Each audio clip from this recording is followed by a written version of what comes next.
Okay, so we are now ready to start our patina process. So we are going to do these leaf patterns in copper patina. We're going to do the circular inside pattern in black patina, as well as the central part of the butterfly also in black patina. So there's two ways that we can start to do our copper patina. One way that I do like and I do prefer is to first clean the pewter and buff it to a high shine. However, I can see already that this pewter is I'm not gonna be able to buff it to a high shine. This is a bit of an old piece of pewter. So I'm gonna use the second version of doing the copper patina by polishing the entire piece first and then doing both the black and the copper patina at the same time. So I've got my different items ready here. I've got my brasso, which is my metal polish.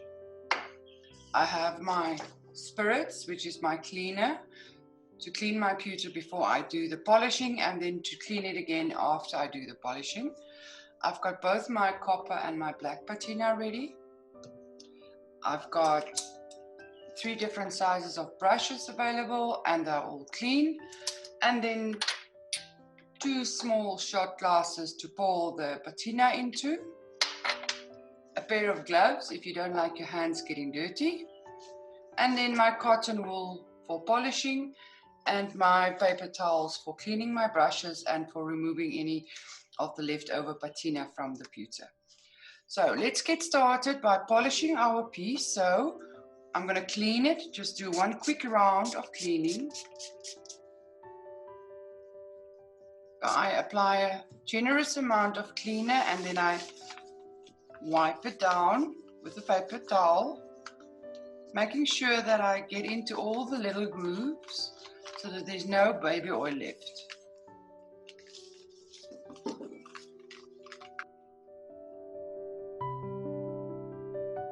Here we go. So now I can apply my polish. And remember to shake your polish well before you start using it. I pour on a generous amount of polish, but not too much, but also not too little. You don't want to dry polish your pewter. It needs to be nice and wet.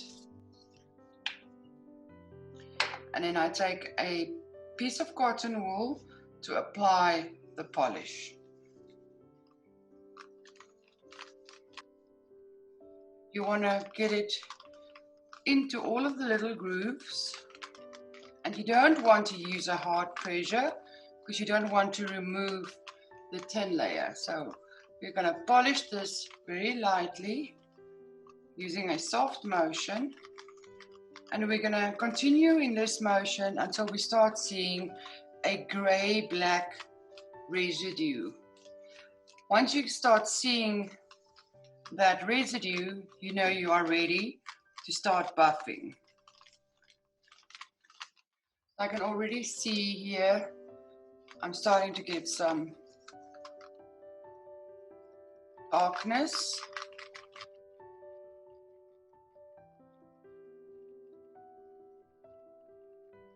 And see, you can't really see it on the screen, but I can definitely see it on my pewter from my angle. And now I'm ready to start buffing. So I can take a piece of clean cotton wool and I can buff the pewter to a shine.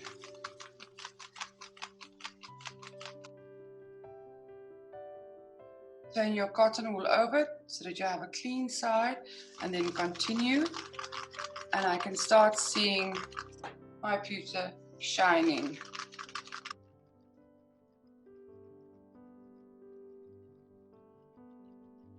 So you really want to get a nice high shine on the leafy parts where we want to apply the copper patina.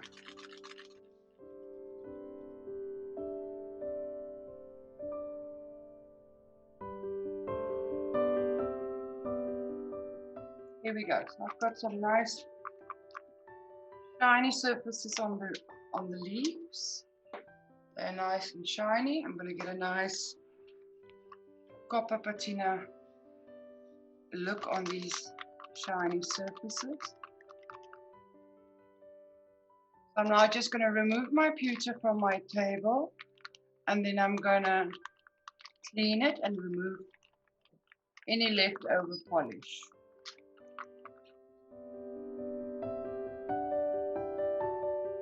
So before we can apply the copper patina, it's very important that you clean your pewter first, because even though it's nice and shiny, there's still an oily residue left from the polish.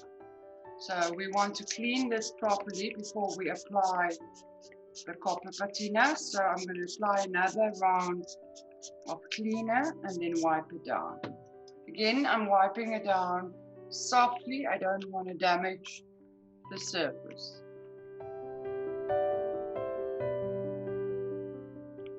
So I'm going to start by doing the copper patina first, because I don't want to let the black patina get too dark.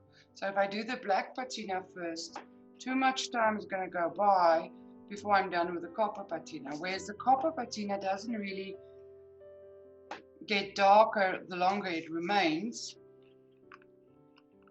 So we're going to start by doing the copper patina. And I'm going to do one leaf at a time. There we go. So I'm going to clean each individual leaf before I do the patina, just to make absolutely sure that there's no polish left on it. We're going to pour out a little bit of the copper patina into a small glass, because we don't want to contaminate our main supply.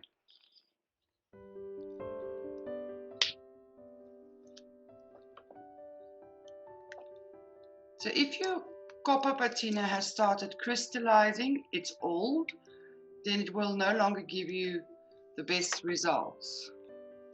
I would then advise getting a new bottle or a new batch. So using a clean brush, and I always keep a paper towel handy to have my hands on, and one for cleaning my brush. So we apply a generous amount of copper patina on the brush, and then we simply paint it onto the area. So it should immediately start to take.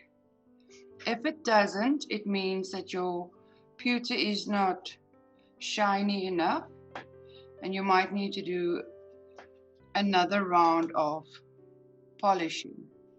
Or your pewter has got polish left over, which means it's too oily for the copper patina to take.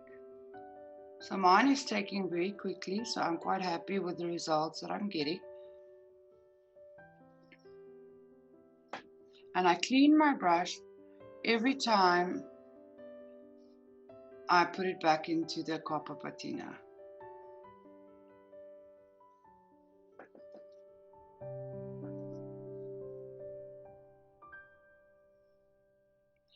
And as we all know, we do sometimes get black spots. I'm hoping that I don't get any on this piece.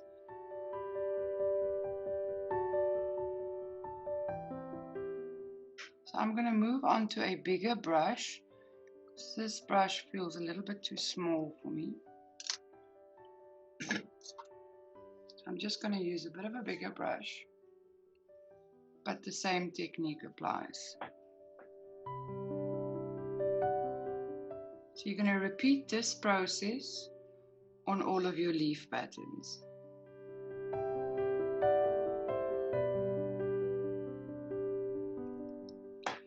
And then before I move on to the next one, I am going to remove all of the leftover patina on the pewter just by pressing down a clean piece of towel, and I'm not going to wipe it. I'm going to press it down, press down, don't wipe. If you wipe it, you're going to have copper stripes all over your design. Now we can move on to the next one. So I'm going to clean it first.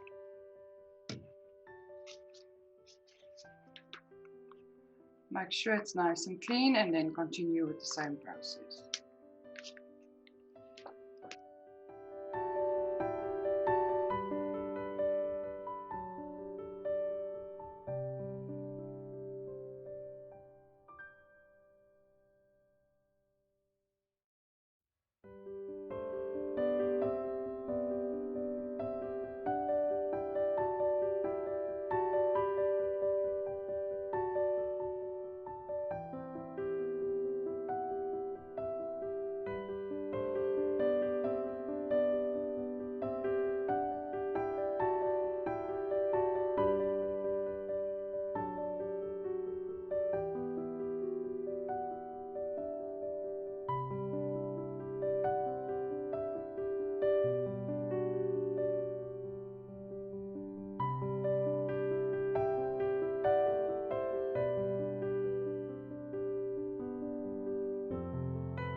There we go. So now I'm going to dry this one, and then we can start with the central piece, the central circle, which we will do in black patina. So now I'm just going to always keep this on top there so that I don't damage my copper patina.